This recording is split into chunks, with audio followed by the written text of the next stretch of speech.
மேஷம், இன்று உங்களுக்கு லாபங்கள் பெருகும் நாள். மூத்த சகோதரர் வழியில் எதிர்பார்த்த பெரிய உதவி கிட்டும். உத்தியோகத்தில் உங்கள் ஆலோசனைகளுக்கு தனி மதிப்பு கிடைக்கும். புதிய முதலீடுகள் செய்ய இது உகந்த நேரம். அதிர்ஷ்ட எண் 1. அதிர்ஷ்ட திசை கிழக்கு.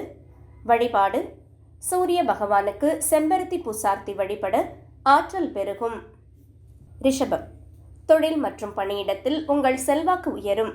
புதிய வேலை தேடுபவர்களுக்கு நல்ல வாய்ப்புகள் அமையும். தந்தையின் உடல் நலத்தில் நல்ல முன்னேற்றம் ஏற்படும். அரசாங்க ரீதியான பாராட்டுக்கள் கிடைக்கும். அதிர்ஷ்ட எண் 6. அதிர்ஷ்ட திசை தென்கிழக்கு. வழிபாடு அன்னை மகாலட்சுமிக்கு நெய் தீபம் ஏற்றி வழிபட சுபிட்சம் உண்டாகும்.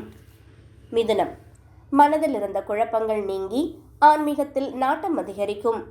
தொலைதூர பயணங்களால் புதிய அனுபவங்கள் கிடைக்கும். உயர்கல்வி பயிலும் மாணவர்களுக்கு புதிய கதவுகள் திறக்கும்.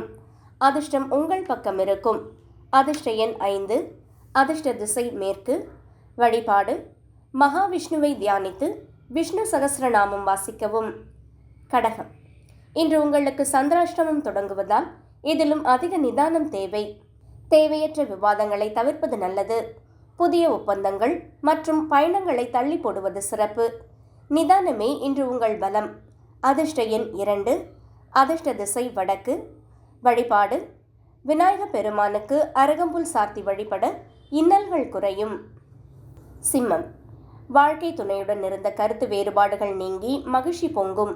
புதிய தொழில் கூட்டாளிகள் இணைவார்கள். சமூகத்தில் மதிப்பும் மரியாதையும் உயரும்.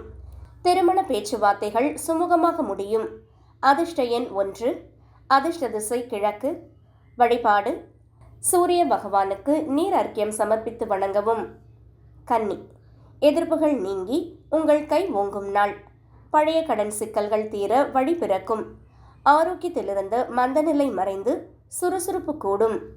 தாய்மாமன் வழியில் அனுகூலம் உண்டு. அதிர்ஷ்ட எண் 4. அதிர்ஷ்ட திசை தெற்கு. வழிபாடு ஸ்ரீ ஹயகிரீவரை வணங்கி வர அறிவுத்திறன் பளிச்சிடும்.